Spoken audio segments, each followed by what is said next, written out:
are many terms which we talk about: the academic flexibility, academic autonomy, semester system, GPA system, CGP system, multiple exit re-entry options,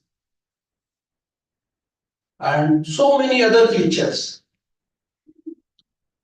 And these features need to be implemented in the real sense in Indian education system. Then our education system will be as part of the modern education system with the rest of the world. India has already signed the US Accord nearly 20 years back, and government of India is working on that. So if that accord becomes successful, then our degrees will be as part of the American degrees or any other country degree where the education is there in the form of the English education.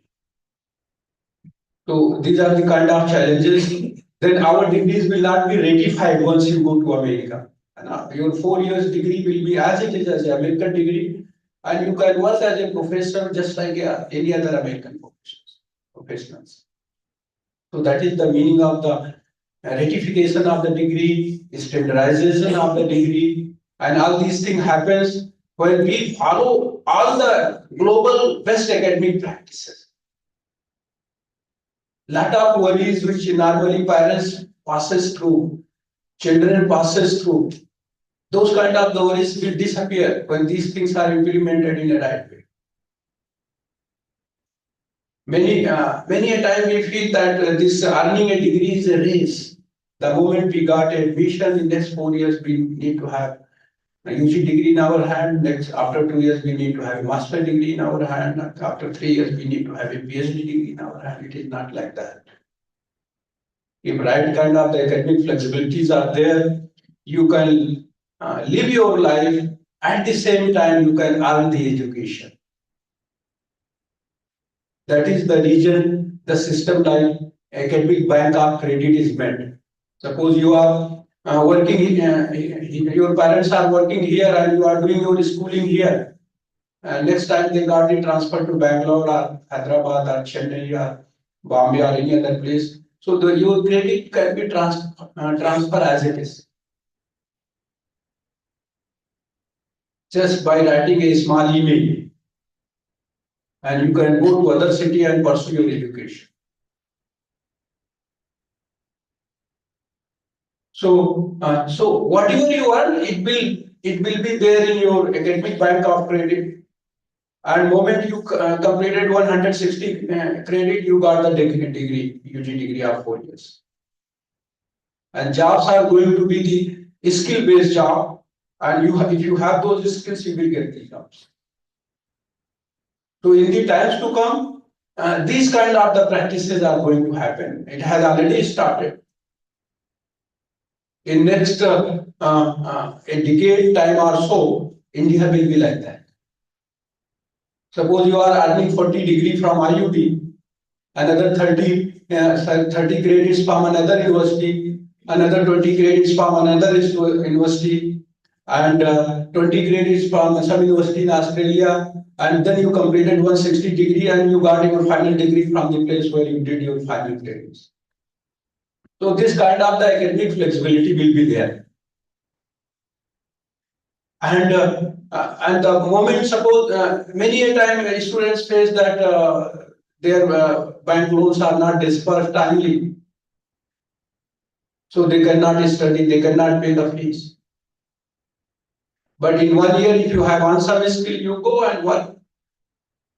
Earn your tuition fees, come back, pay your tuition fees, and take the further degree again. You should not be burden on parents. You should be on your feet to earn your tuition fees. And you can earn as much as you are educated, as much as you have these skills. So the world is going to be like this in the times to come. So becoming a self-autonomous, not depending on others itself is a life. And then this will not have a gender basis. We are talking about the woman empowerment and so many other terms. This self-empowerment will come by itself. If students are going to live in free and fair and neutral and autonomous, transparent environment, they will be empowered by themselves. Or what we should have a fear. We should live in a society which is a fearless society. Our streets should be safe. Our cities should be safe. Our towns should be safe. Our country should be safe. People should be dignified. People should be respectable. So 17 SDG goals which has been brought by the United Nations body, Sustainable Development Goals. These goals are implemented in the real sense. This planet will be the problem free. Each and every living being on this planet will be happy. Each and every corner of this planet will be enlightened. These are the goals of the SDGs. Education is not meant for having the warlike situation between the countries or so many other sufferings which are happening on this planet. Education is all about happiness. Education is all about living a dignified life. Education is all about living a respectable life. So these are the number of features that our new education policy has. The country is working hard to implement this new education policy parameter so that in times to come, each and every individual of this country should pass through a higher education system and need to be a better employer. At present, our gross enrollment ratio is 25%. The meaning of gross enrollment ratio is how much percentage of students go to college and university after their school education. This means at present in India, out of 125 students goes to the college and university after their school. 75% students stop their education after that school. That is the meaning of gross enrollment ratio. This ratio is 50 of China. This ratio is close to 80% of the Western world. So we have a huge scope to improve the gross enrollment ratio of this country. At present, we have nearly 1,200 universities, including central, state, and private universities in the country, and lakhs of colleges and institutions. But same amount of the university and colleges and institutions need to be added more to take the gross enrollment ratio from 25% to 50% in next 2 decades or so. So this is a huge challenge for the nation. And this challenge is not only on the parents, but these challenges are also on the current generation. Those days has gone when people used to get a job and then they used to get retired and then get a lot of retirement benefits, then get a pension and lead the rest of the life nice. Now the time has come when you have to earn your degree, you have to earn your livelihood, you have to earn your job. At the same time, you have to make sustainable your retirement times.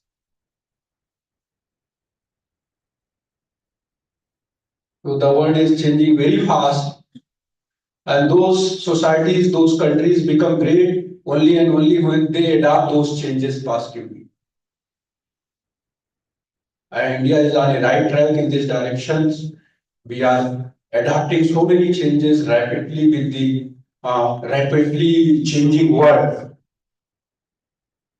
And everything is available to us, whether we see the road network in this country, whether we see the railway tracks, metros, air transport, everything is rapidly growing, including the digital transformation of the country.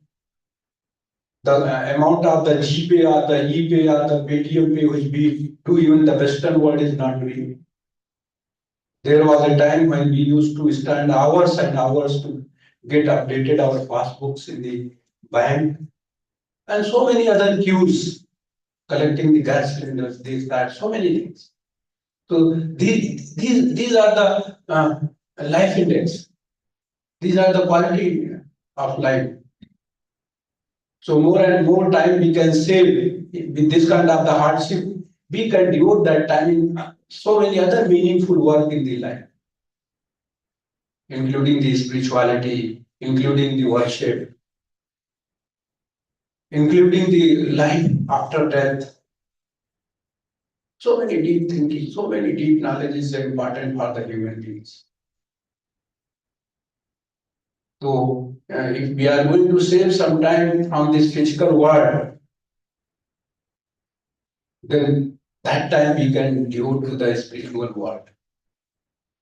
That will be the earning for the next life.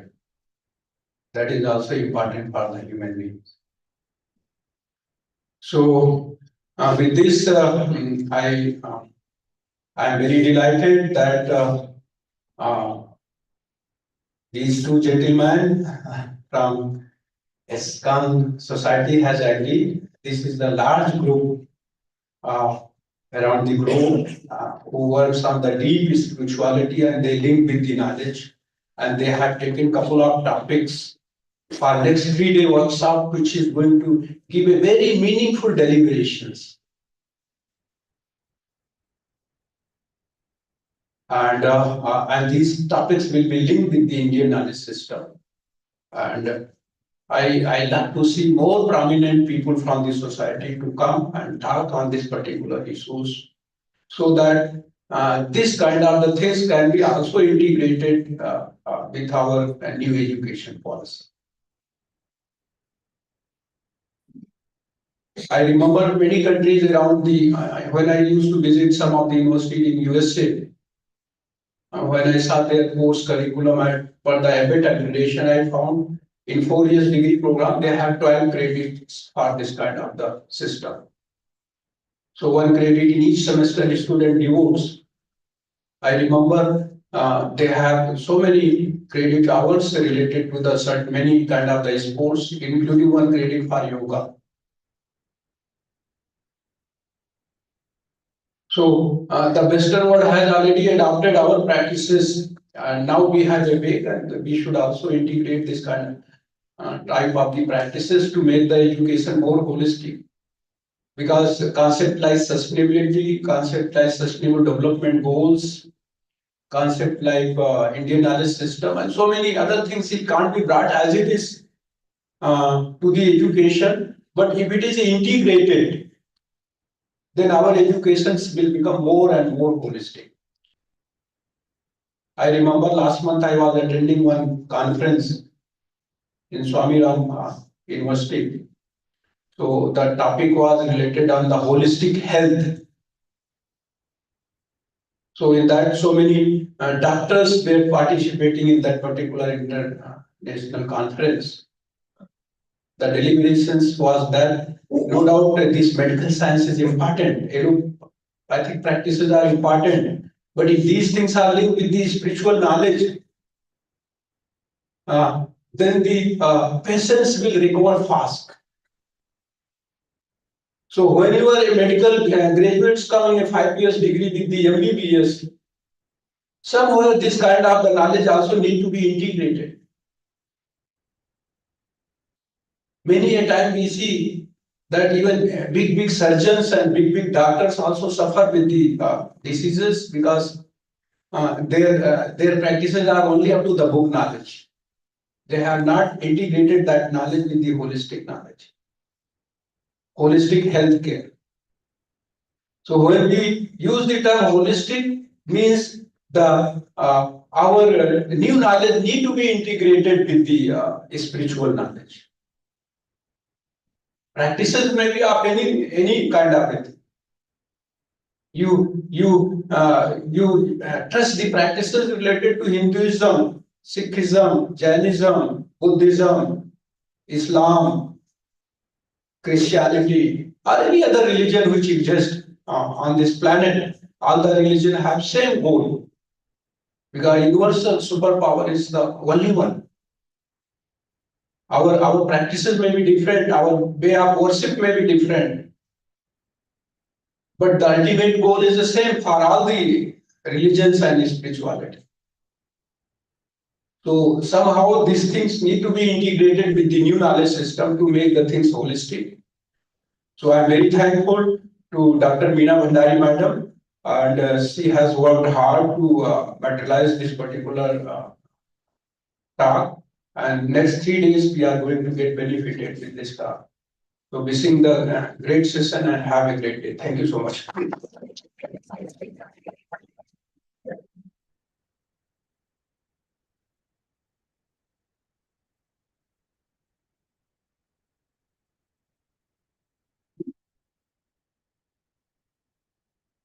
Thank you so much, sir. Now, without further ado, let's begin our session on Indian knowledge system. I would like to introduce our speaker for today, Mr. Anand Nartak Dasaji. Hailing from Dehradun and a graduate in BTech, Anand Nartak Dasa brings over 10 years of corporate experience from industry leaders like HP and Infosys. After a successful career in IT sector, Anand Nartak Dasa embraced a higher calling, joining ISKCON Bangalore as a dedicated youth guide in 2021. Passionate about helping young professionals and students find spiritual balance, Anand Nartak Dasa blends his technical background with the teachings of Krishna consciousness, offering practical insights that resonates with today's generation. His journey from corporate world to a life of service inspires many to seek inner growth alongside professional success. We are glad to have Mr. Anand Nartak Dasa with us. Without much delay, I request Mr. Anand Dasaji to enlighten all of us on today's session.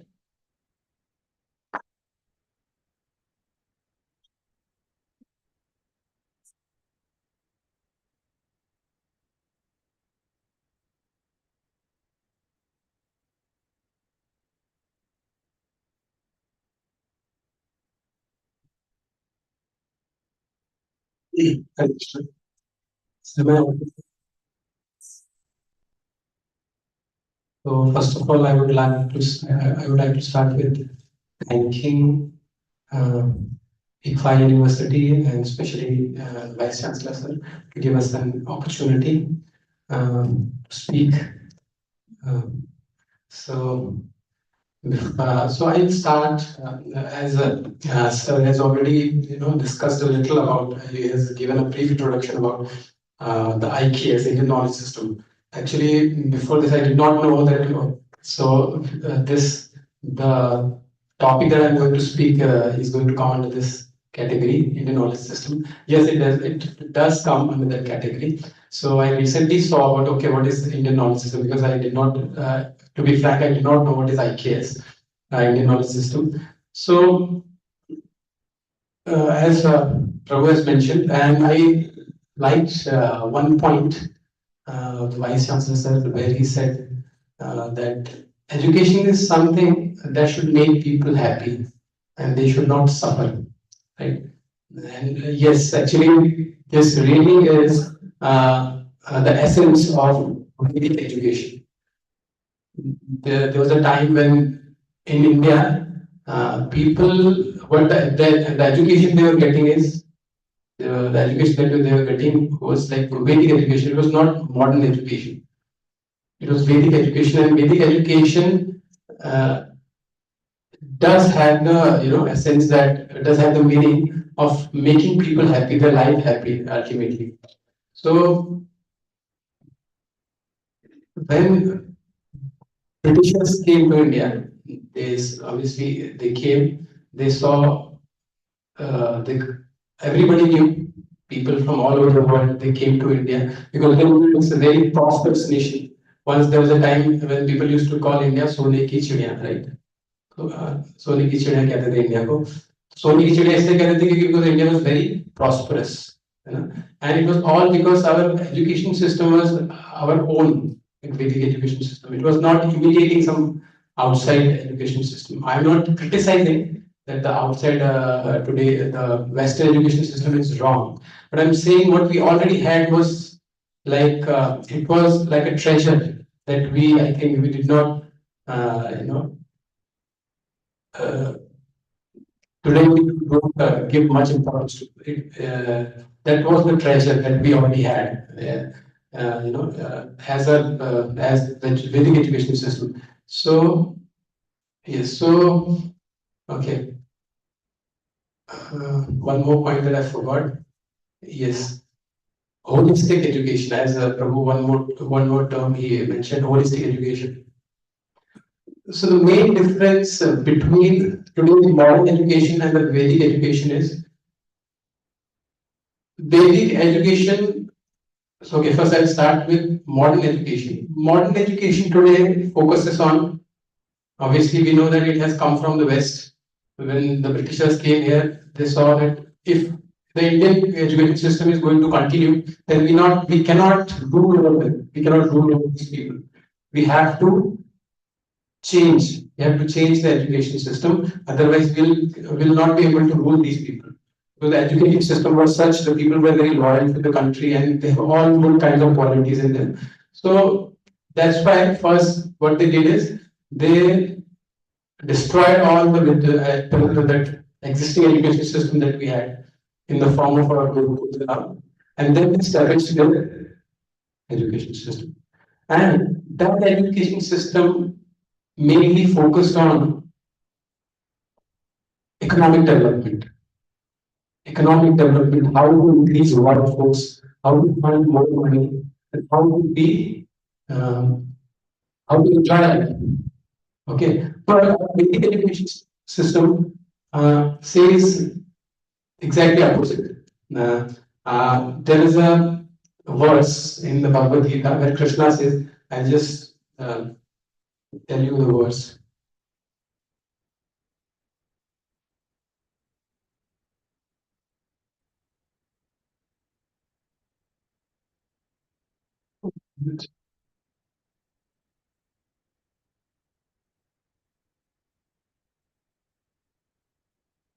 Yes. Krishna says in Bhagavad Gita 6 chapter 17 verse, Yukta Haraviharasya, Yukta Chestasya Karmasu, Yukta Swapna Bodhasya, Yukta Dukha. The translation is, he who is temperate in his habits of eating, sleeping, working, and recreation can mitigate all material pains by practicing the yoga system. So that education system, Vedic education system, the focus was not to enjoy life, but to regulate life by controlling our senses. Whatever resources we have, whatever resources given to us by the God, as a kind father, we have to use it in a regulative way, right? But the modern education system, it says one life is there, you be happy, be merry, and enjoy life, right? But Vedic education system has much more to give to us, right? It not only emphasizes on how to live this material life peacefully, but what about when we leave this body? So obviously, we all know that one day we are going to leave this body. You know? As Krishna says in Bhagavad Gita, we are not this body, we are what we are? We are soul. So obviously, one day we are going to leave this body. So the Vedic education system was something that used to, tell how we can live this material life in a peaceful way, following the dharma, and and after once we finish, then what about the life after death? It did not only stop there, but it also spoke about what is going to happen once you leave this body. So that is why it is called holistic, which are not only considered when you are alive, when you are in the present body, it considered mind, body, and soul, body, mind, and soul, and also what is going to happen, the journey of the soul, right? So this is the thing. So that is the difference. So I hope the IKS, or as Prabhu has already given some brief introduction. So this was my point of view, and so this is the difference that I found in the modern education system and the education system that we had. Obviously, we cannot say that this present education system is not at all helpful. It's not like that. Everything is, all the education, even whichever is present outside the world also, it's all important for us. right? Because today now the world has shrinked into a very, what we can say, small space because of the social media age, and we all require all kind of knowledge. No? But at the same time, we should also not ignore the knowledge that we already have, which does not just limits you for economic development or a package, what are the package you are going to earn, what kind of house you are going to live, but also what kind of life you are living. Yeah, either you are living a peaceful or happy life or not, right? So this is what this I think government also realized that, I mean, it's a good government. That's why they realize the importance of this knowledge. Otherwise, like earlier, we were only following the modern education and the Western education. But the present government, they realize that we really need to focus on our Vedic education also. So that is why they have introduced this new system, Indian knowledge system, which also integrates with the modern education system, that how we can learn that we already had in the form of Vedic education. So I'll stop there and let's start with today's topic, the art of mind control. It is based on Bhagavad Gita. So before I start, I would like to dedicate this session to our spiritual master, A.C. Bhaktivedanta Swami Srila Prabhupada. He is the founder Acharya of ISKCON. So I just quickly talk about him. At the age of 70, when people think about retiring, right? Then Srila Prabhupada, he left India and went to America for what? For fulfilling the dream, for fulfilling the goal, or for fulfilling the order of his spiritual master. Okay, so he went outside to spread this knowledge of Bhagavad Gita, which is also called Krishna consciousness. So he went outside to America, and in a span of some 11 years, he was able to build 108 temples of Krishna, Radha Krishna, 108 temples throughout the world, and spread this message of Hare Krishna. Today, I think if you see on YouTube or Instagram, you will find so many videos people chanting Hare Krishna on the streets, right? So it's not just like it suddenly happened. So it is all the efforts that people who know about Bhagavad Gita and they chant Hare Krishna mantra, or they talk about Sanatana Dharma. The whole credit goes to the hard work of our spiritual master, Srila Prabhupada. Right? So today, an ISKCON temple is not only, I mean, like it's almost everywhere, but also in places like Pakistan. You will never even imagine that a place, in a place like Pakistan, there would be a temple of Radha Krishna. Okay, so this is the dedication that Srila Prabhupada worked with. So that is why this Bhagavad Gita knowledge is spreading more and more throughout the world. So so today's topic, as I already mentioned, the art of mind control. So I think I'll be speaking mixed English and mixed Hindi. So it will be, I think, comfortable for me and everyone also. So explore need for controlling the mind, understanding the mechanism of the mind, methods of mind management.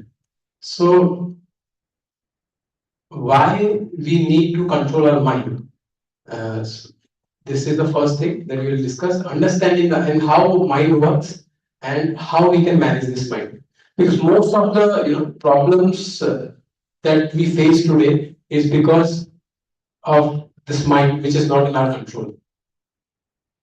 Which is not in our control. We in today's present modern scenario, most of the people, what they focus on is how to present our body, so that we can create an impact or create an impression. Or they only think that whatever is outside is is our personality. No, there is much more than that, because all your personality which is outside, it is all controlled by an inside software, which consists of mind, intelligence, and ego. Right. So people are focusing today, on this body by going to gym, taking all these healthy foods, these fruits, fibers, and all that stuff, cosmetics and all. But there is no focus on what is inside, right?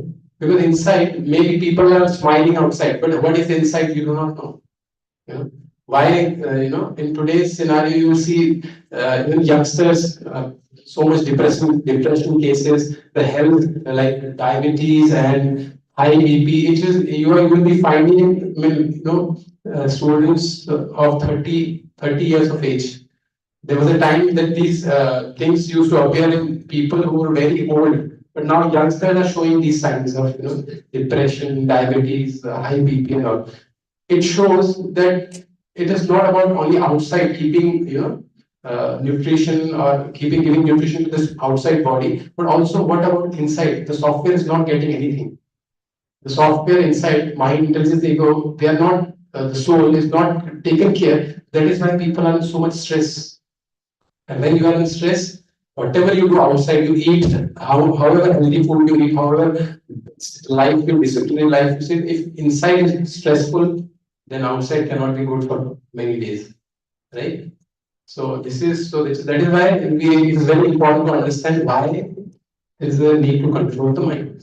Okay, let's do an activity. I'll just it should be an interactive session, otherwise I will only be speaking. So, if I say how you can keep your body fit and healthy, and please write it down on a piece of paper, and you have to write it down. Then, will you be able to do that? You don't have to write. Just tell me the points.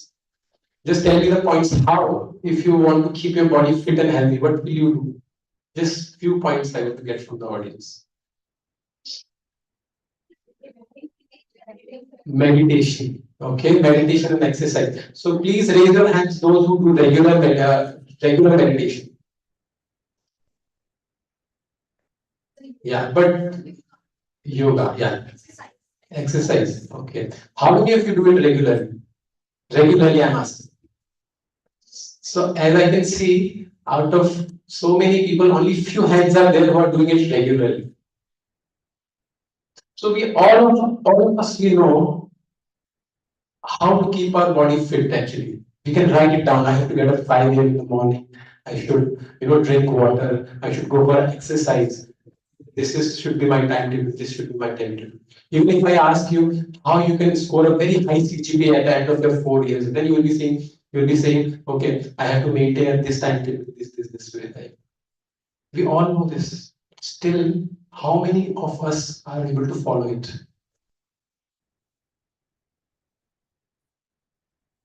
Very few. It's because the discipline is not there. And the discipline comes from determination. Right? And the determination comes when we practice to control what is inside, which is mind.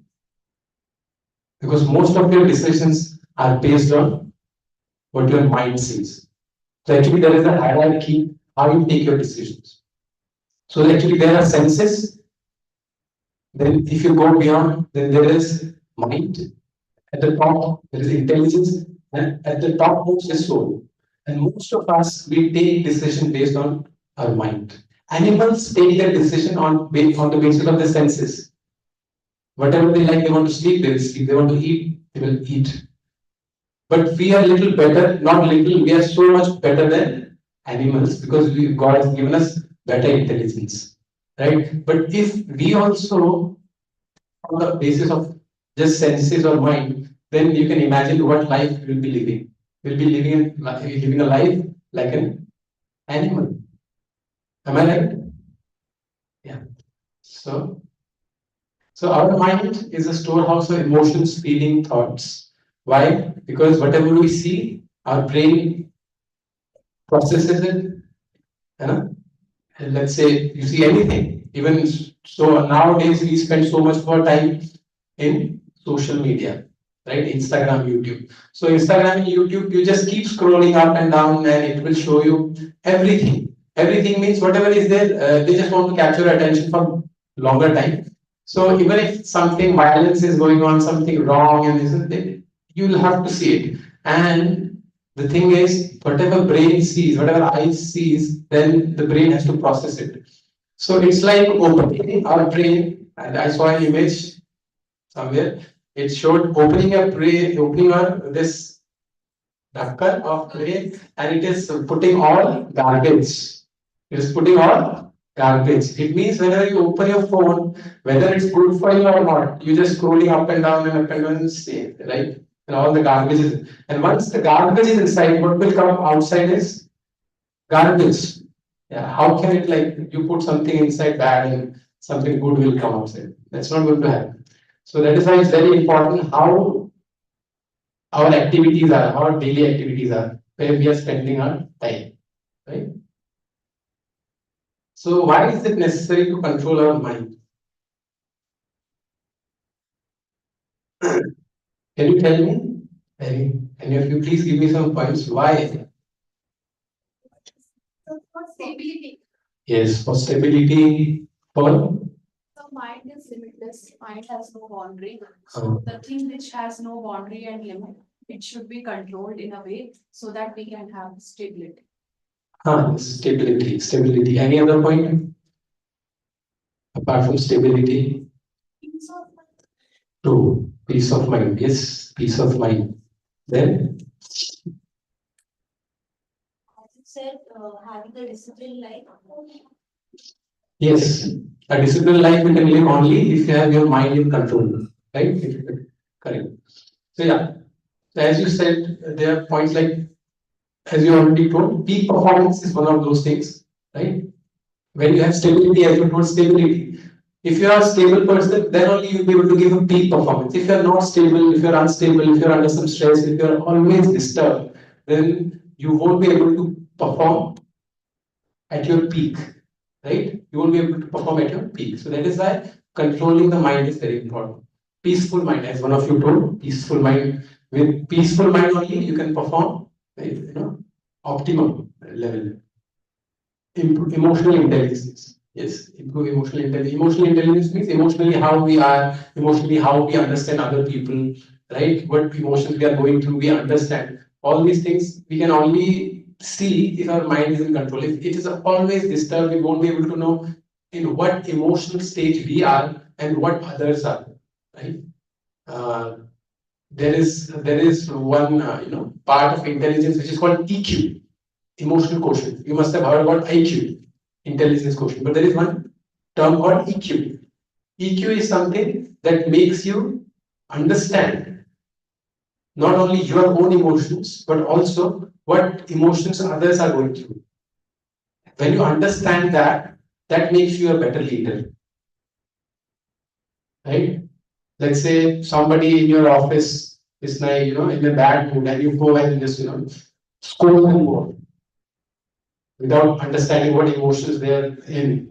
That time you will not be helping them, right? So a person with a better EQ, he will understand, okay, this is not the time to treat him like this, okay, right? So this is called emotional intelligence. And to be a game changer, to become a good leader and all, efficient and productive at workplace academics, okay? So all these things are the benefits of controlling our mind. Okay, so then there is a saying, it's called watch your thoughts. अपने विचारों को ध्यान दीजिए क्यों? that. Yes, because they become your words. You have to watch your thoughts because one day, if you don't watch, हो सकता है वो आपके मुंह में आ जाए. आप जो सोच रहे हैं, है ना? One day they will come as your words. And watch your words. If you do not watch your words, what will happen? They will become actions. They will become actions, right? And watch your actions. Because if you do not watch your actions, then what will happen? Yes, it becomes habit.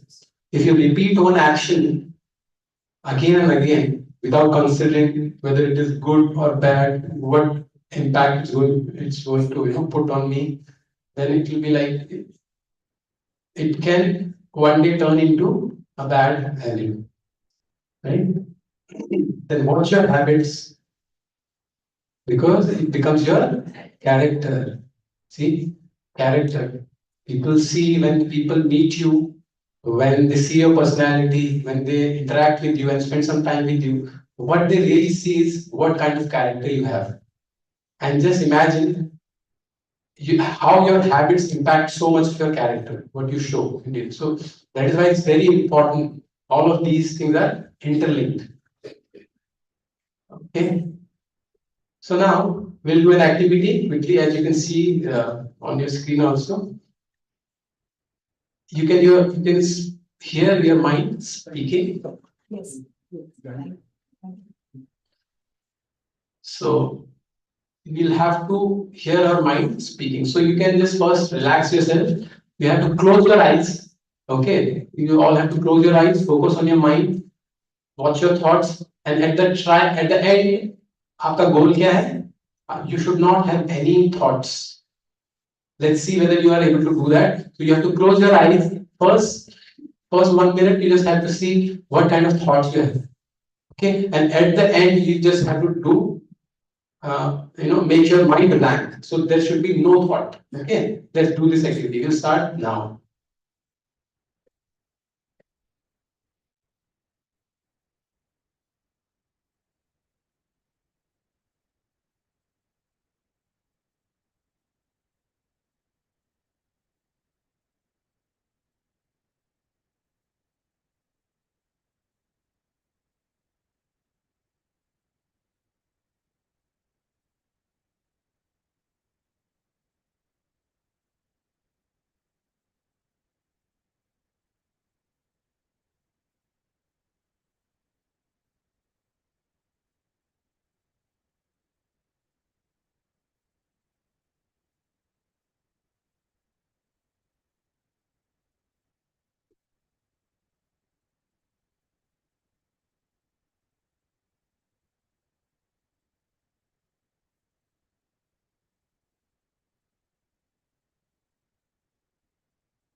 Yes, so you can all open your eyes.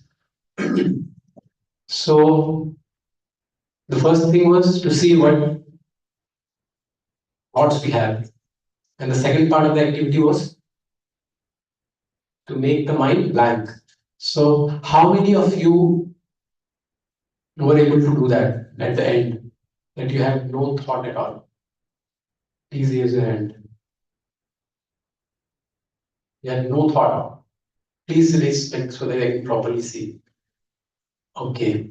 Okay. No thought. So if there was no thought, then what was there? So it was a white light. White light. Okay. So this white light actually is also something. You cannot say it's blank. What about other? You also raised hand, right? So what was there? Like if it was, I mean, no, nothing. Okay. Actually, in reality, it's not possible to make the mind blank. You cannot make this mind blank. Yeah, one thing you can do, you can focus it on something.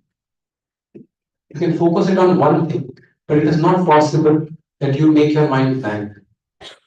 That is not possible, right? That is why when people say do meditation.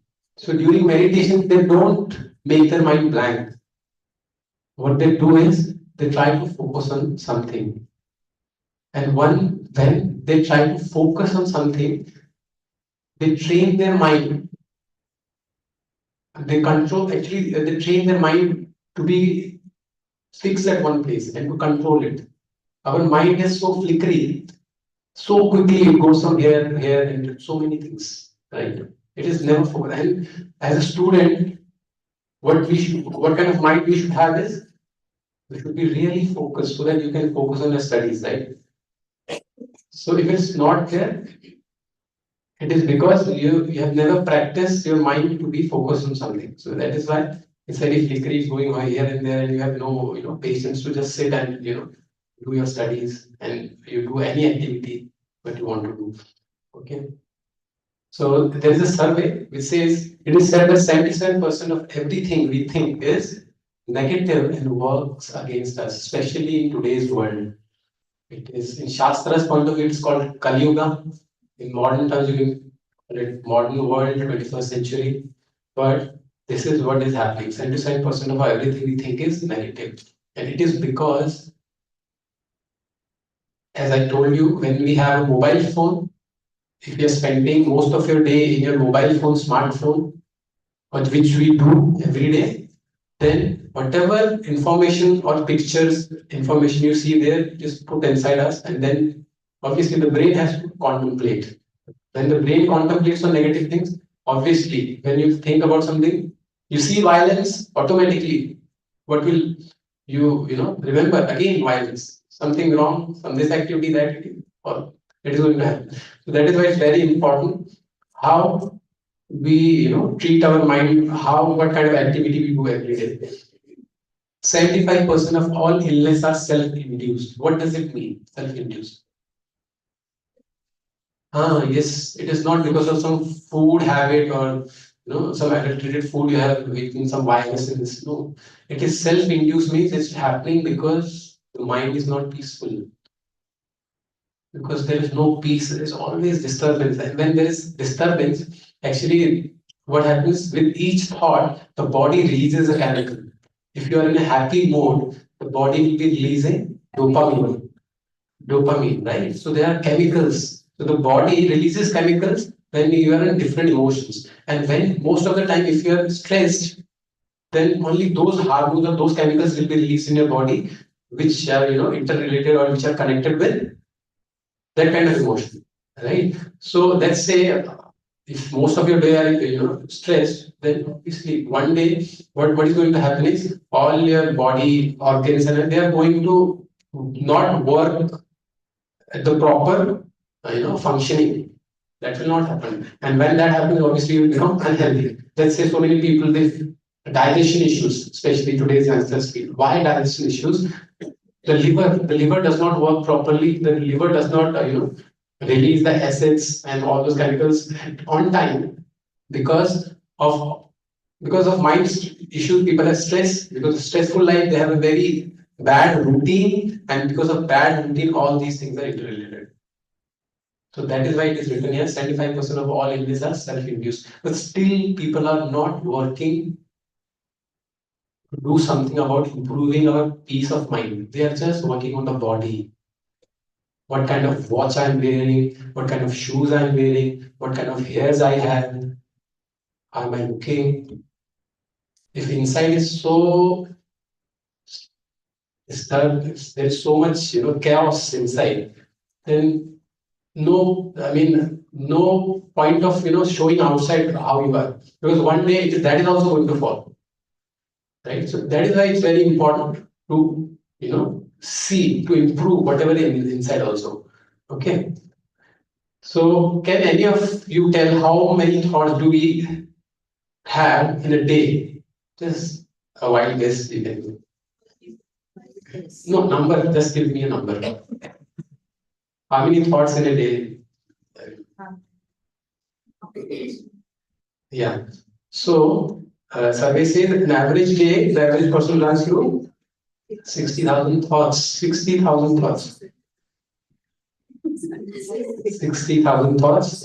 And the most important thing is they are all random and unnecessary. It is not that those thoughts are really meaningful to us, or they do some, they really help us or something. No, they are just random and unnecessary. It is because our mind is not trained. Our mind is not trained because our activities are not trained. And as we can see, so every day on newspapers, we see so many kind of these negative things, violence, and in the society, so many kind of evils. It's all because people, their mind not in control. When their mind is not in control, it has a root cause. The mind is not in control. When mind is not in control, then all these things can happen.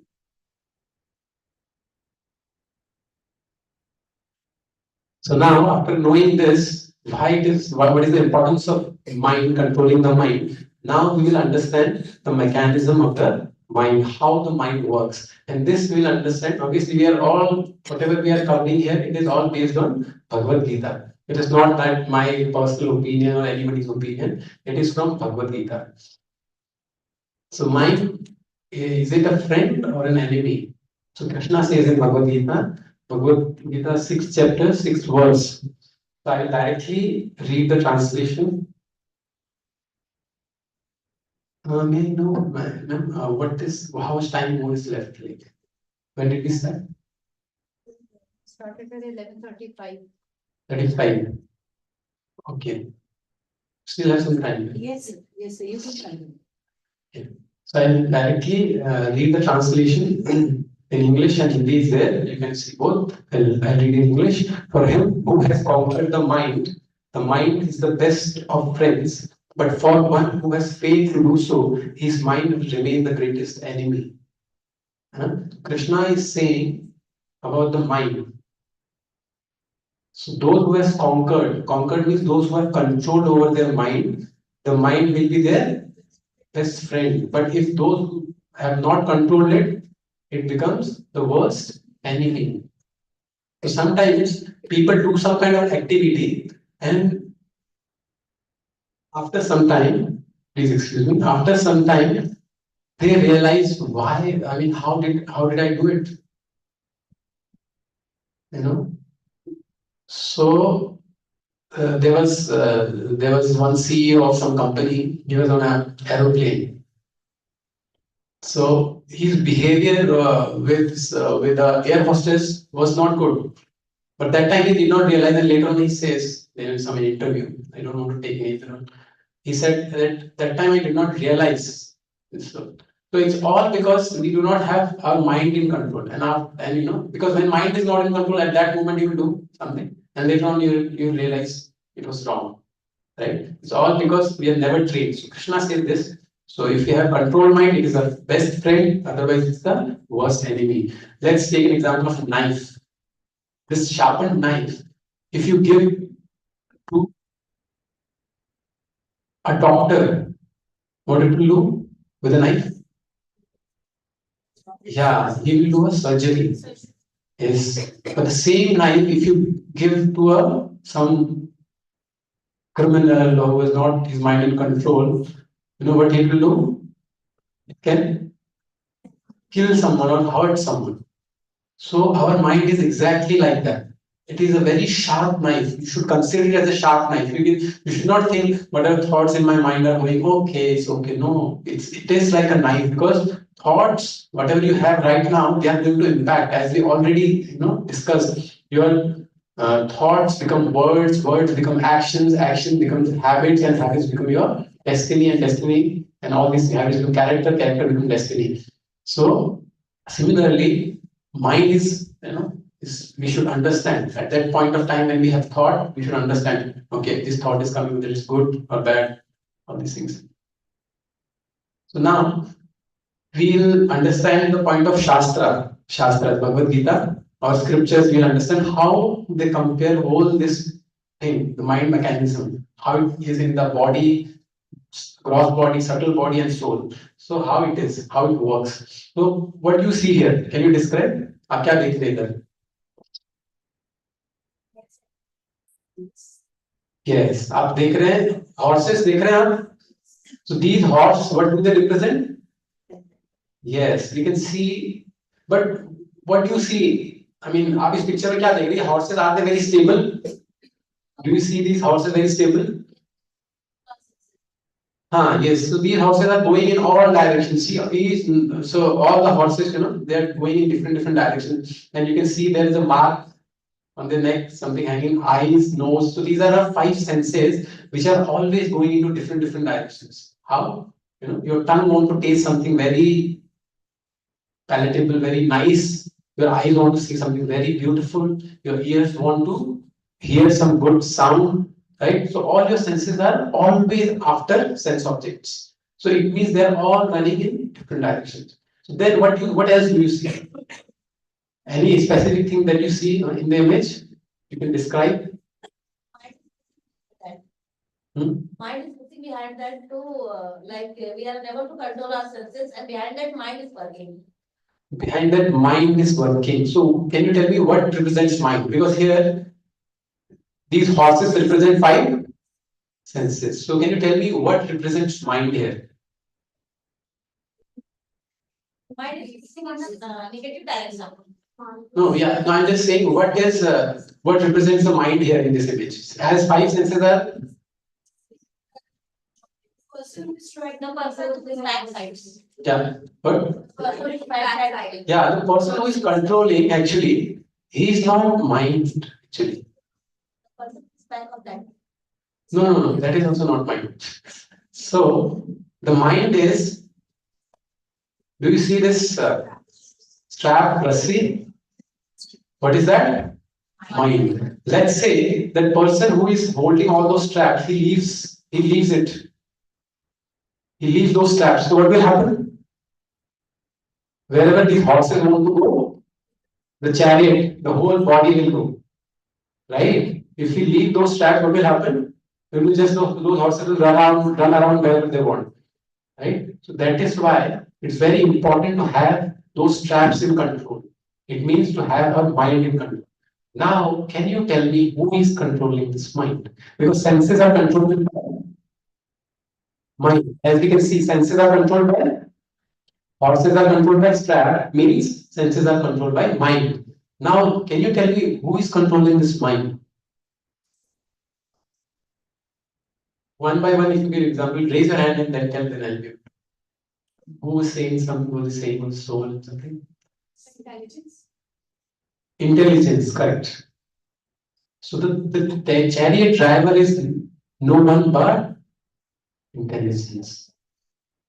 So this is our scriptures are telling that these senses can be controlled by mind because senses are like antennas.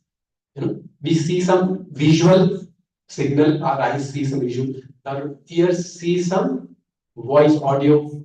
Yeah, right? So all these signals are captured by the senses and given to mind, and mind is taking some decisions.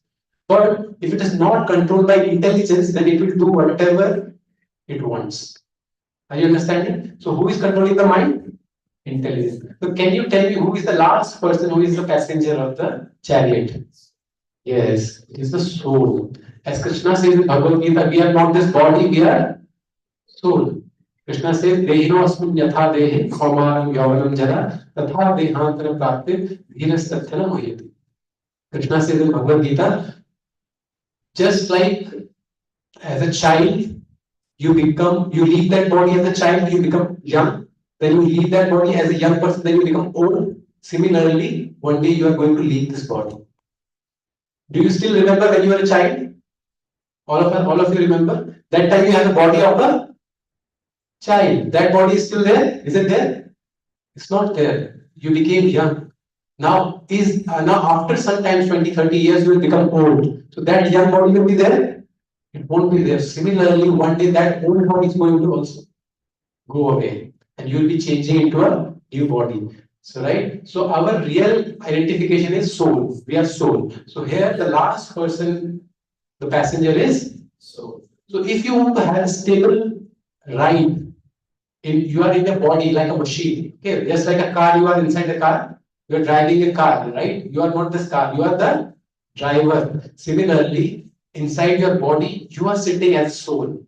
This body is just like a machine for this travel. Maybe you are living 60 years, 70 years, 80 years, 100 years. For 100 years, this body is like a machine for you. For 100 years, this body will be like a machine for you, and it depends on you how you are going to use it.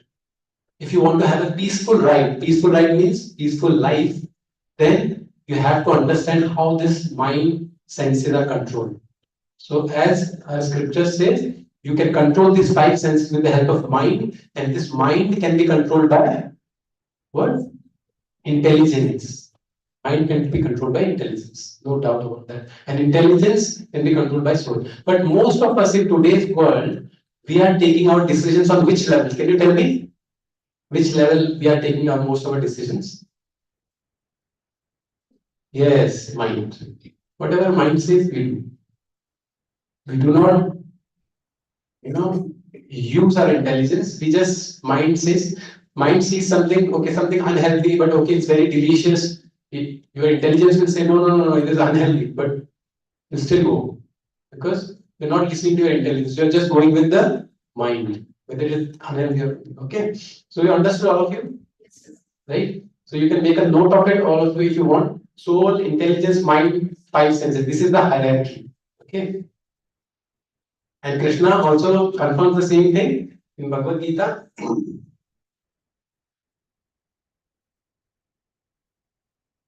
The working senses are superior to dull matter. This is dull matter. This is dull matter, and our senses which are working are better than this dull matter. And mind is higher than the senses. And with this working senses, our mind is little higher. And intelligence is still higher than the mind, as we already discussed here. Intelligence is better than the mind. And at the end, the soul is even higher than the intelligence. So this is the way how you control all of these things. And those who understand this knowledge and can implement, they can really be successful in life, whichever field they are working in. So here to have a smooth ride, we have to tame the horses. How tame the horses means? Can you tell me what do you mean by taming the horses? Yes, regulate the senses. आपको भूख लगी है सिर्फ 3 रोटी की या 3 पराठे की, because you are feeling it so tasty, आपने 6 खा दिए, है ना? So it means you have not regulated the senses. It means, and one more example, if you just can have 5 hours of sleep or 6 hours of sleep or 7 hours of sleep is sufficient for your body to take rest, but you're sleeping 10 hours, 11 hours, that is not called regulating senses. That means misusing the senses. Extra. Right? So if you want to tame the horses, then you have to regulate your senses. And train the driver. Why we are training the driver? Who is the driver? Yes, intelligence is the driver. So we have to train the driver. How we train the driver? Training the driver means strengthening the intelligence. Okay. So if you strengthen the intelligence, automatically you will be able to regulate the senses. अगर आपकी intelligence पे काम नहीं कर रहे हैं, आप सिर्फ माइंड लेवल पे काम कर रहे हैं, तो मन जो आपकी इंद्रियां बोलेगी, जीभ बोलेगी खाना है, whether it's unhealthy, not good for you, you will eat.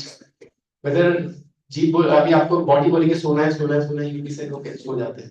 You will not use your intelligence. So it's very important to use your intelligence, right, to regulate the senses. So now the last part is methods of mind control. We'll quickly see what are the methods of mind control. So there are 3 categories. Okay, the first thing is physical methods, second is mental, third is spiritual. So can you tell me what is physical methods?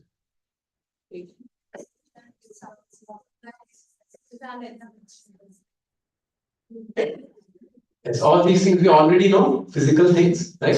Yogasana, pranayama, kriya, sleep postures. Okay, then mental methods. What are mental methods? We'll at the end we'll discuss about all of them. Mental methods depends on the mental ability of the person. Affirmations and self-talk. Sometimes we have to talk to ourselves, right? Positive thinking, change of mental attitudes. Okay, this comes under mental, and then there is the last method which is called spiritual. So before that, we'll do an activity. If I ask you how you can make this water pure, what can you do?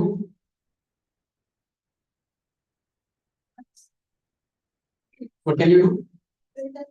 Leave for some time. If you leave for some time, all the impurities will go down. Okay, but it will go down, and as soon as you agitate a little, the whole gandagi will come up again. What is the point? Settling it down. How you can remove it permanently? Boiling will not take the impurities out. Sorry? Yes, correct. You can add pure water. Right? So this mind control by physical and mental method is like, as you told, settling, letting the dust impurity settle down. If you are using every day, you are using mental methods, physical methods, it will let it settle down. But as soon as some pressure situation comes up, life में कोई बहुत ही दिक्कत वाली phase में कुछ गड़बड़ होता है, pressure, automatically all the gandagi will, because you are agitated, automatically everything will come up again. Those physical activities you are doing, those mental things you are doing, it will just settle down all the negative things inside you. But it is not that it has come out. Again, some pressure situation comes in your life. Again, it will.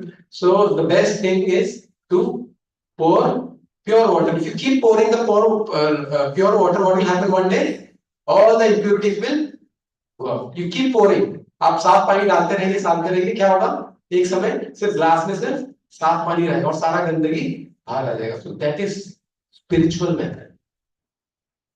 That is spiritual method. So controlling of mind, we saw there are three methods: mental, physical, and the last one is spiritual method. As you told, mind controlled by the spiritual method is like this. You just keep pouring pure water, and one day it will be totally clean. So how to do this? Because mental and physical we already know, right? We discussed. So how to do this spiritual things? So SQ, it is also known as improving our spiritual quotient. So IQ we know, intelligence quotient. All of you know. EQ means emotional quotient. That's just now we discussed. And there's one more aspect of intelligence which is called spiritual quotient, that makes you ask fundamental questions in life. What is the purpose of my life? Who am I? What is the purpose of my life? Right? Can I do something out of the box? To think out of the box, you need to have a higher SQ. The IQ and EQ will not do in that thing. If you want to do something out of the box, what you have to do is develop high SQ, spiritual quotient. Those who have higher SQ, they think of doing something out of the box. They think, okay, ये जो situation में मैं हूँ, yeah, there is something that I can do out of the situation also. Not only by, in that situation I can do something. So that is why SQ, high SQ is required, and high SQ can be done by spiritual methods. So how? Spiritual methods, what is the spiritual method? By gaining knowledge and wisdom. So most of you must be, reading every day your subject related books, but you should always also read some spiritual books. What are they like? Bhagavad Gita. Because this book that we have already, they just talk about a particular field, like agriculture, right? Particular field they just talk about, but they don't talk about what are the other areas. But spiritual books are something that they talk also about other fields, right? So that your vision about the vision with which you see the world will widen. Because right now our vision is very narrow. Okay, I have to do this, agriculture, then I have to get a job, after this field, only this field. There is a very narrow vision. If you want to widen, you have to widen your vision. Then only you will be happy in your life. Because situations will not only be related to agriculture in your life, right? You will be having situations in your life which are relationship related, which are financial related, which are health related, which are emotions related. But what you are studying right now is only one field of education.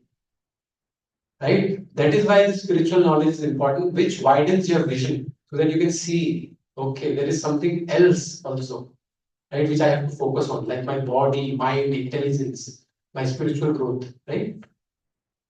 So what we do, this is also one of the ways. What we do is we chant, we ISKCON chant to meditate, so that we can do some meditation and purify our mind. And that is called mantra. You can chant. I mean, in different religions, people chant different things. In our religion, in Sanatana Dharma also, people chant like Rama's name, Krishna's name. Right? We in ISKCON chant, maybe you must be knowing Hare Krishna, Krishna Krishna, Hare Hare, Hare Ram, Ram Ram. This is what we chant. So mantra, generally there are two words, mind, and tra means which delivers from distractions. Okay. So in Christianity, people do it. I'm just giving you examples how in different religions people chant the holy name so that they can, they can purify themselves. They can purify themselves. Christianity they do, Islam they do, Sikhism Hinduism also, as I told, we chant Hare Krishna, Krishna Krishna, Hare Ram, Ram Hare Hare. You might not be believing it. Maybe you will be thinking, okay, in today's world, who is believing this? But this is really the fact. Those scriptures or shastras are the fact. Just because the nature has one rule. Nature has some set of rules. They are fixed rules.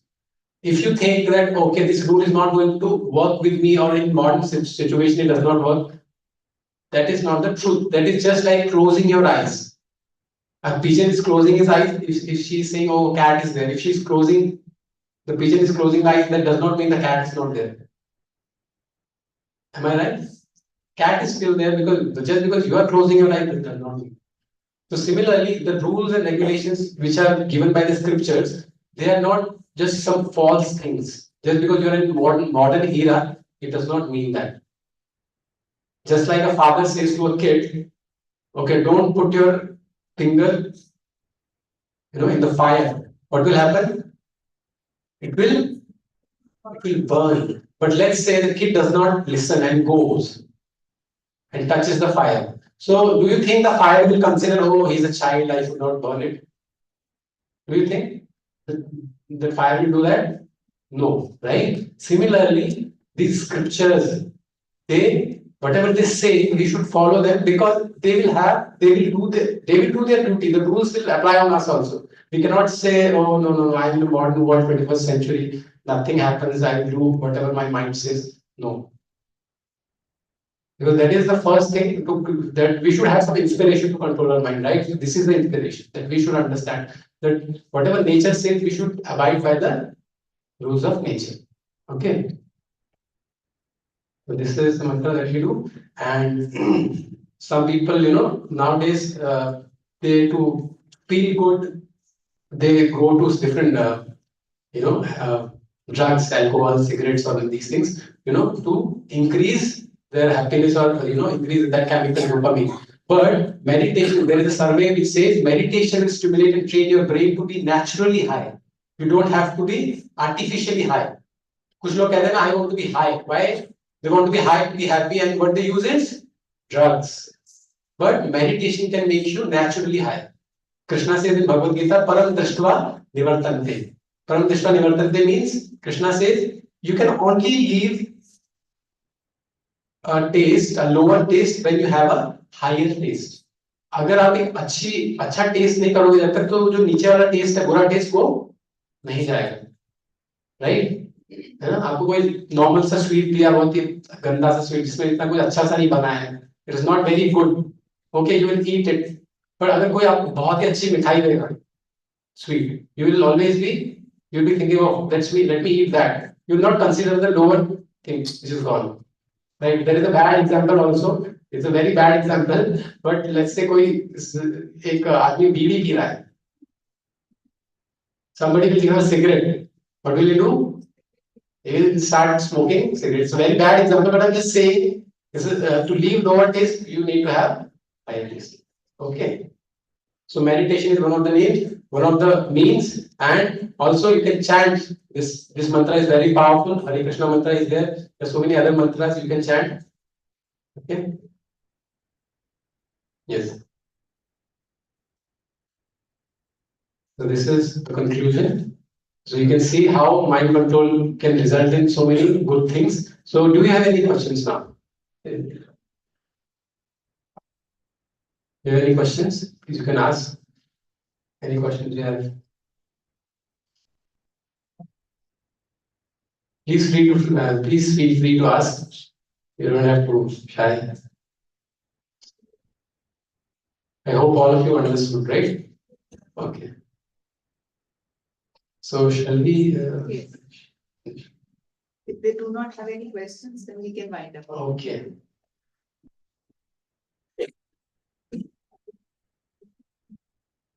Any questions from your side? Anyone? So there will be a feedback form that will be given to you. So please, it will be good for us to get a feedback from you so that we also improve. Do you want on the last day or today only? Every session we just want to clear. Every session. Randomly, So meanwhile, please, don't you have any questions? We have already controlled, mastered the mind. Okay.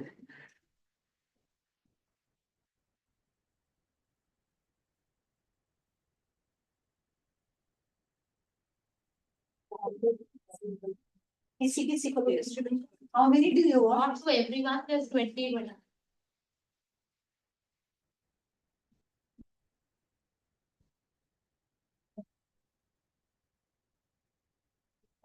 I have a question. Yes.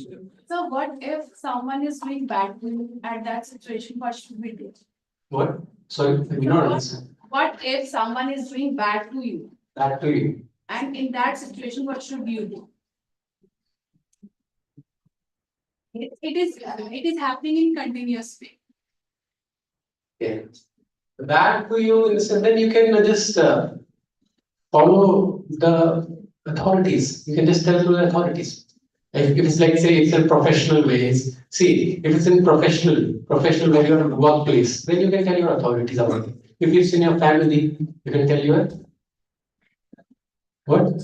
Elders about it.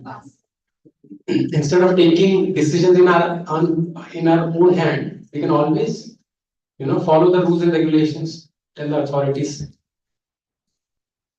We should not take step on or stop someone. We can do that. Yes, you can tell it also. This is a very right point, rightly pointed out by you. You can communicate clearly. Sometimes people do not communicate. They just think and then they just keep it to themselves and they don't tell. And when they don't tell, what happens is more misunderstandings develop. Kali Yuga is especially known for that, for misunderstandings, quarrel and all. So it is the best way actually, in my opinion, is when somebody is, because you said regularly doing bad, it means that person is not even understand. But you should at least once go and ask, this is the thing that I'm feeling. So you can convey, and then if he does not understand or she does not understand, then you go further on to the authorities.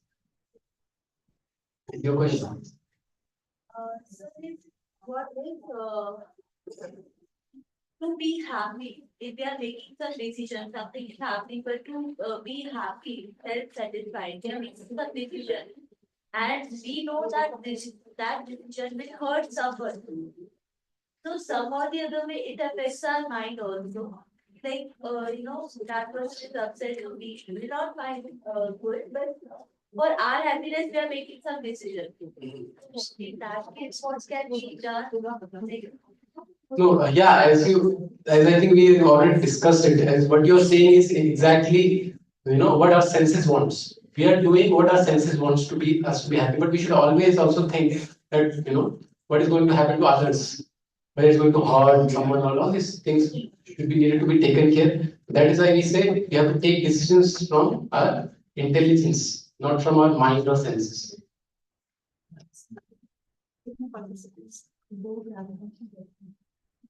There are two questions on the chat box also. Yes. We are streaming it live also, no? Oh. So there are two. Again, how many participants? So, sir, the question is, please somehow. According to you, sir, is there any almighty God or chanting is a special way? Yes, I mean, this question is very important. Why we are saying that this chanting is very important? Because in our scriptures, especially for Kali Yuga, I am going into now a little philosophy. So, God Himself, Krishna says first of all in Bhagavad Gita, Aham Sarvasya Prabhu Matta Sarva Pravritta. He says, I am God. Then, in scriptures, it has been told, in Kali Yuga, especially in this Kali Yuga, people cannot do bhakti. Why? People cannot do bhakti? Because in today's world, everything is degraded. Degraded means our mind is degraded, our health is degraded, our age is degraded. Kali Yuga is described already in the Bhagavatam that people will keep degrading. People will keep degrading more and more. The culture has degraded. People, small children have smartphones in their hands, right? So everything is degraded. So Krishna knows, God knows that in Kali Yuga people cannot do bhakti. Bhakti is not possible in Kali Yuga because see the culture around you. There is so much sense gratification. So there is no point of people thinking about God. So God is out of the window because God is out of the window. That is why there is so much stress and suffering in, with us. So Krishna gives a very easy facility. Krishna gives a very easy facility in Kali Yuga. He says, you cannot do bhakti in Kali Yuga. You do a simple thing. You just chant my name. Krishna gives a very simple idea. He gives, if you want to get out of every suffering, what you do is you just chant my name. There is a reason behind it why he says that. He says that because Krishna says in Kali Yuga, I am in that sound. I am coming as a sound incarnation. What is sound incarnation? If I say, अगर कृष्णा आपके सामने आ जाए, तो you will see Krishna with your eyes, right? If Krishna comes in front of you and he wants to give you darshan, you will see with your eyes. But with our present senses, we cannot see Krishna, and we do not have that bhakti also. Krishna says, I give an easy way for Kali Yuga people. He says, you just chant my name, and that sound will have the same impact as if I am in front of you.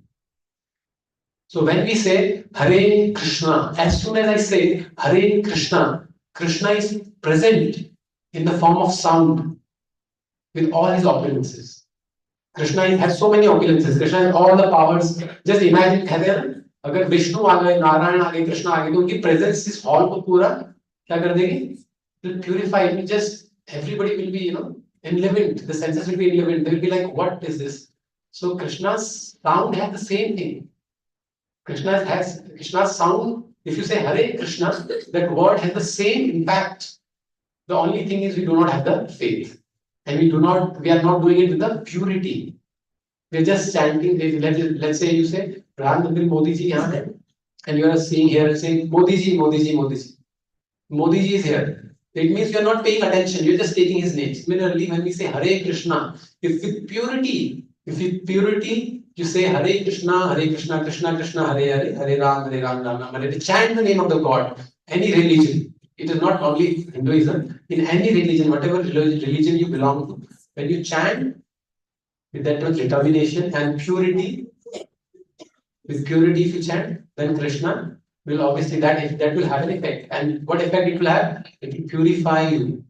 It will purify you as a soul. And the more it will purify you, the more you will be able to understand this godly concept. Otherwise, आजकल लोगों से हम पूछेंगे तो उनमें रुचि नहीं है. किसी से पूछो भगवान के बारे में, they don't have मतलब कोई interest इसलिए नहीं है because we are so much into sense gratification. That God consciousness is not there. Because sense gratification is so much that we have forgotten about there is something called God. God is to have that consciousness to understand God. First, we have to purify ourselves because purification is not there. That is why हमारे कोई interest नहीं है Bhagavad Gita, Krishna, God. No.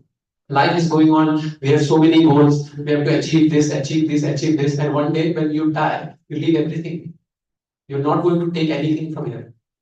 The money, degree, status, anything.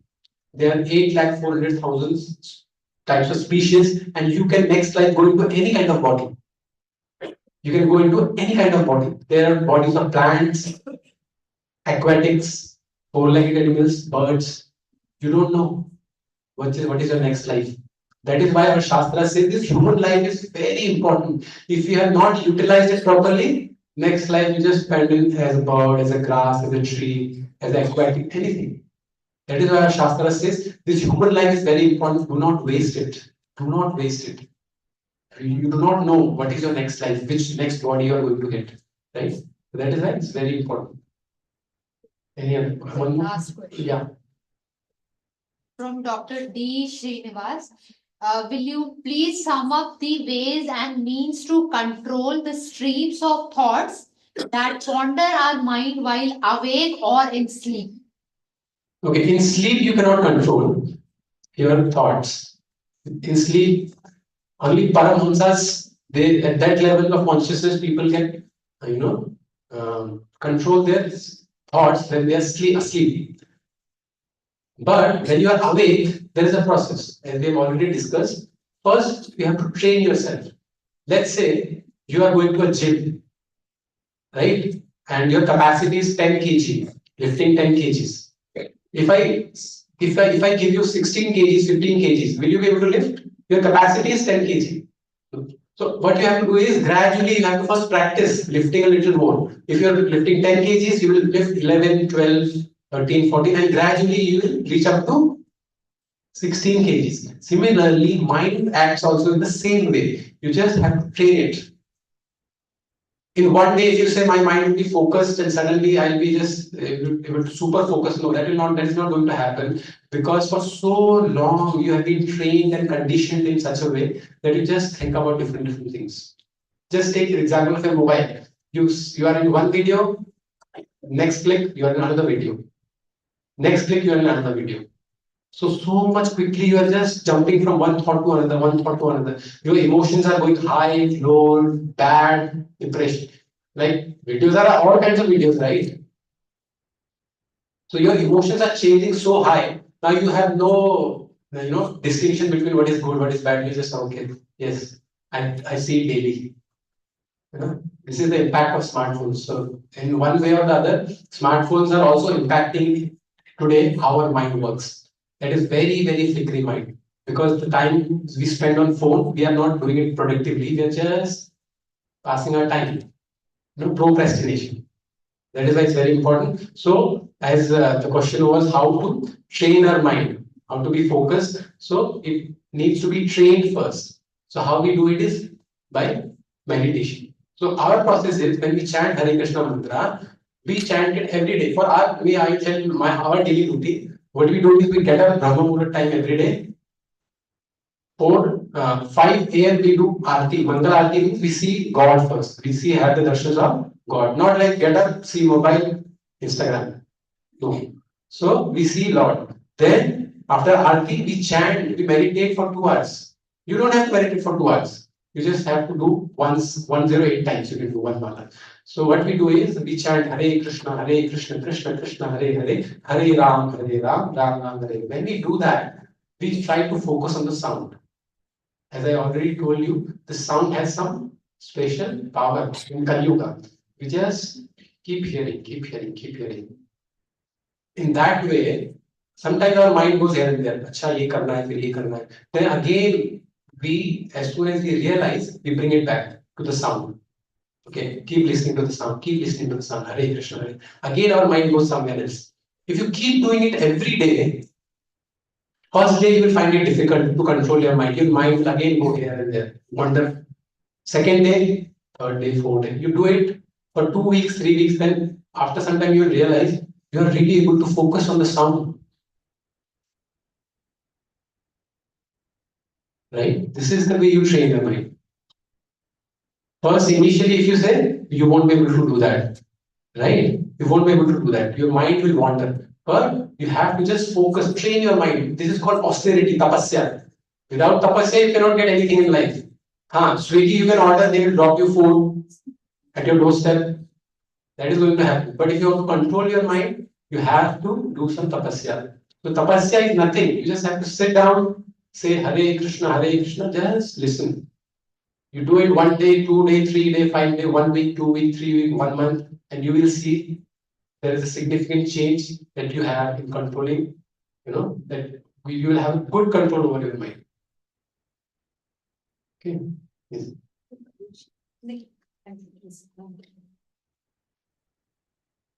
So, any more questions from yes? That will be the last question.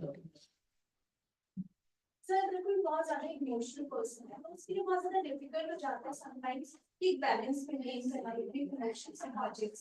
क्योंकि अगर हम बहुत ज़्यादा logically सोचेंगे, logically मतलब decisions लेंगे, तो मुझे ऐसा personally feel होता है हम अपने basic जो nature है उसको वो भूल के नहीं कर पाएंगे, उसको change कर देंगे.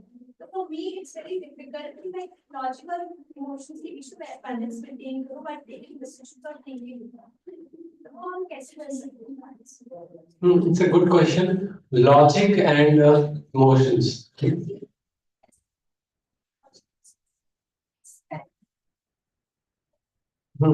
एक्चुअली हमारा बचपन से लेके हम आज तक जो भी हम लाइफ जी रहे हैं, we are conditioned in such a way. That's why, because we are conditioned, some people are very introvert, some people are extrovert, some people speak less, some people are, speak more, some people are more emotional, some people are more logical. And as you said, sometimes I find it difficult whether to be logical or to be emotional. Correct? Am I right? So this process of meditation, actually, because it has the capacity, it has the ability to purify your soul. So ये जो conditioning हुई है, इसको वो unconditioned कर रहा है. Unconditioning जब करता है, तो वो उसको जैसे उसको नेचुरल फॉर्म देता है. जैसे आपका जो बिहेवियर है, आपकी जो पर्सनालिटी है, उसको नेचुरल उसको बनाता है. नेचुरल बनाने का मतलब है कि water is transparent, right? If you put some color, it will look like that color, right? Pink color, red color. So you have to extract that color out. Similarly, your mind, your personality is conditioned. Whatever your age is throughout your life, you are conditioned in such a way. That's why you're behaving. So to uncondition that, when you do this meditation, because as I told, it purifies the soul. जब soul purify होता है, then we take decision based on souls, not mind, intelligence, and down. So when we take decisions from soul, automatically it's a better decision. It's neither emotional nor too logical. Are you understanding? Yes. So because we are taking decisions on different levels, senses, mind, intelligence, that is why you are finding it sometimes it's logical, sometimes it's emotional. So you are in a fix. So when you meditate, when you purify your soul, and you understand, okay, I have to take a decision based from the highest hierarchy point of view, then you take decisions from soul level, or not even, if let's say not soul, then intelligence level. So you do not take decisions on this level of mind and senses, which are mostly wrong. Correct? I hope it answers your question. So thank you for your patience listening to me. Okay, Hare Krishna. Please, you can meditate every day, chant this Hare Krishna mantra, and there are other ways of meditating also, whichever religion you are from, right? You can chant different names of gods, and the spiritual growth is also very important, so that it can make your mind very peaceful. So we'll again meet tomorrow for one more session. Okay, thank you very much, Hare Krishna.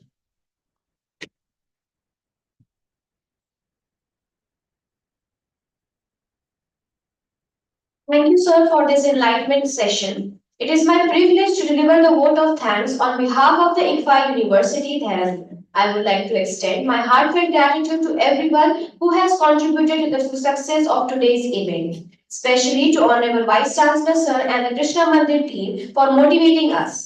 Thanks to the members of IFHT, ICFAI Society, branding team, assistant registrar, sir, IT team, housekeeping staff for their participation and assistance in this entire event. Once again, thank you for your participation in this session. Your engagement is greatly appreciated. I request everyone to please come up on the stage for a group photograph.